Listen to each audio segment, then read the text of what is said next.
Assalamualaikum warahmatullahi wabarakatuh.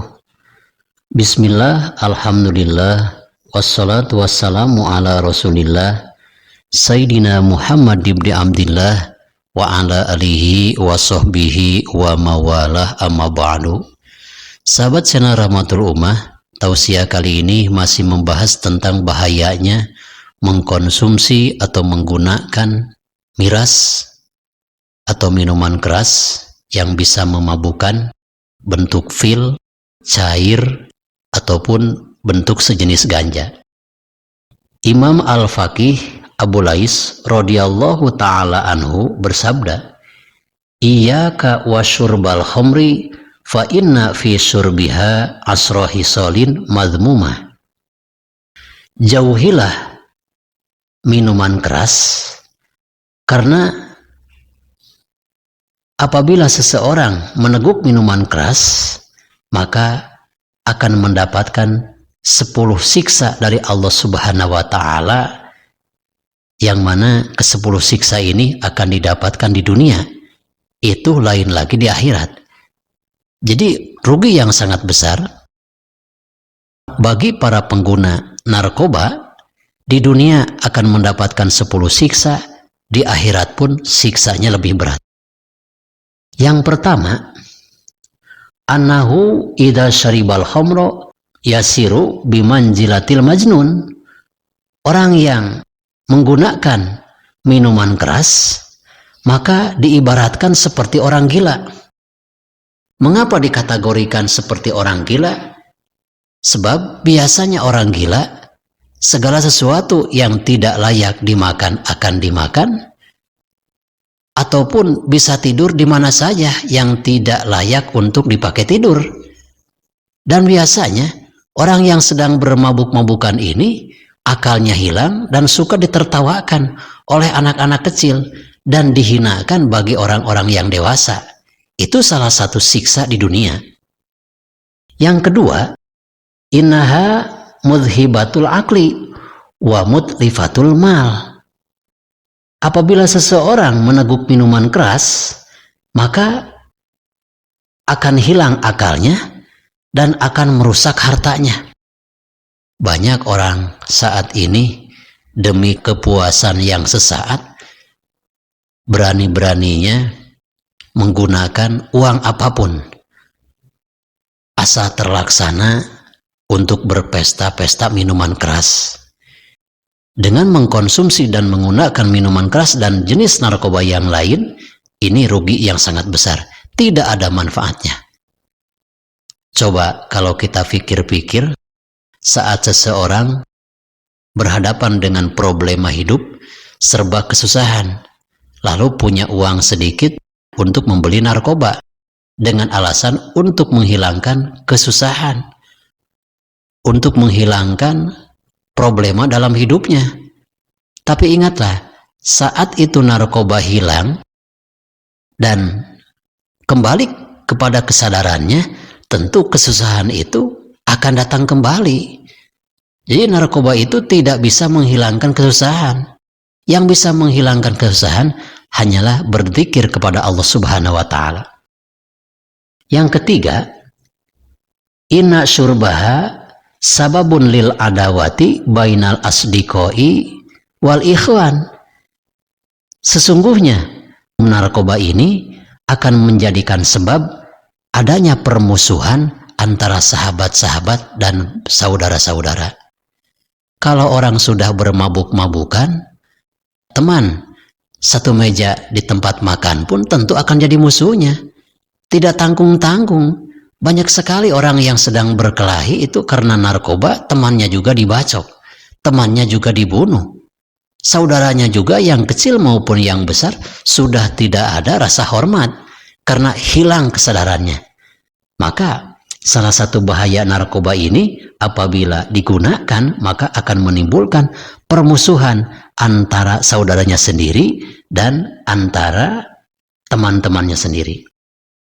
Yang keempat, inna fi syurbiha yamna'uhu an dzikrillahi ta'ala wa huwa sholat. Dengan menggunakan narkoba, maka orang tersebut akan lebih menjauhkan dirinya untuk berzikir kepada Allah. Yang dimaksud dengan berzikir kepada Allah dalam hal ini adalah suka meninggalkan sholat. Sudah menjadi rahasia umum, apabila seseorang meneguk minuman keras, itu pasti meninggalkan sholat. Karena dengan bermabuk-mabukan minuman yang beralkohol, itu tidak selesai 1 jam 2 jam. Mungkin dengan waktu yang sangat lama baru akan kembali kesadarannya. Saat tidak sadar, tidak mungkin mereka akan melaksanakan zikir kepada Allah, termasuk tidak mungkin untuk melaksanakan sholat yang 5 waktu.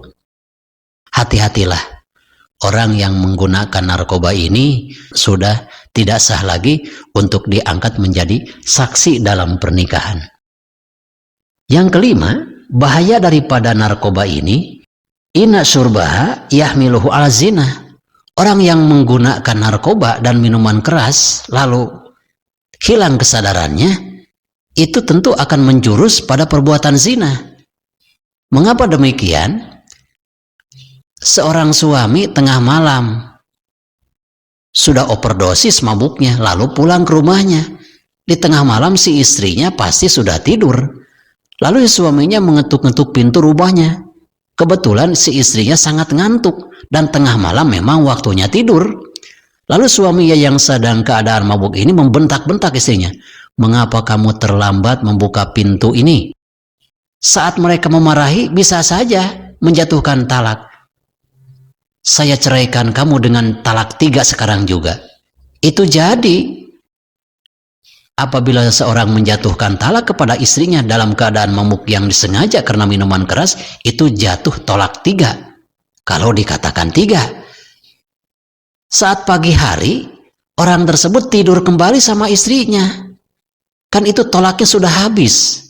Dengan alasan ditanya sama tetangganya, kamu kan semalam sudah menjatuhkan talak kepada istrimu 3. Kenapa kamu tidur bersama kembali?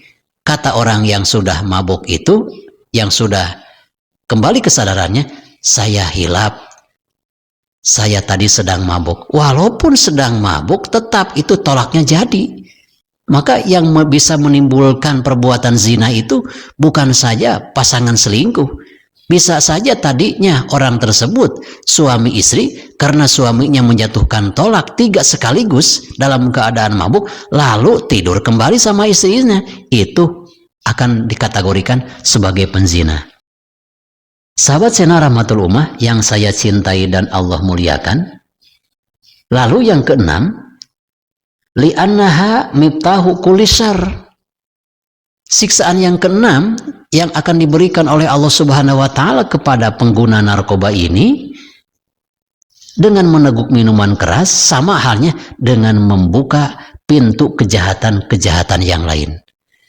Dengan bermabuk-mabukan bisa berkelahi, bisa mengejek orang lain, bisa membunuh, dan yang lain-lain. Yang ketujuh, innahatu dihafadzotahu. Dengan meneguk minuman keras, maka orang tersebut akan menyakiti kedua malaikat yang mencatat amal baik dan amal buruknya. Yang kedelapan, anahu wajaba alail had samani najaldah. Siksa di dunia bagi pengguna narkoba ini wajib dihukum cambuk sebanyak 80 kali. Na'udzubillah summa na'udzubillahi min dalik. Itu baru siksa di dunia, 80 kali cambuk. Lalu yang kesembilan, bagi para pengguna narkoba ini, annahu guliko babus sama ala nafsihi li annahu la yurfa'u ilaihi hasanatuhu wala du'auhu arba'ina yauman. Pintu langit akan tertutup bagi dirinya karena segala kebaikan yang dilakukan dengan meneguk minuman keras akan ditolak semuanya. Doanya juga tidak mungkin diijabah selama 40 hari 40 malam. Na'udzubillah summa na'udzubillahi min dzalik.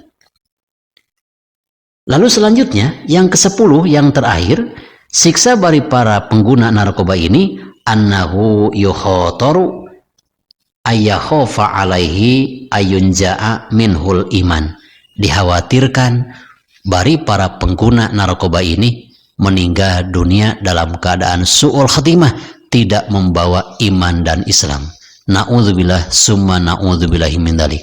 Mudah-mudahan dengan dibahasnya 10 siksa Allah yang diberikan kepada pengguna narkoba, semoga Allah Subhanahu wa taala senantiasa menjaga kita, menjaga anak-anak cucu kita dari hal-hal yang tidak terpuji, termasuk yang menggunakan narkoba atau minuman keras. Mudah-mudahan bermanfaat. Wassalamualaikum warahmatullahi wabarakatuh.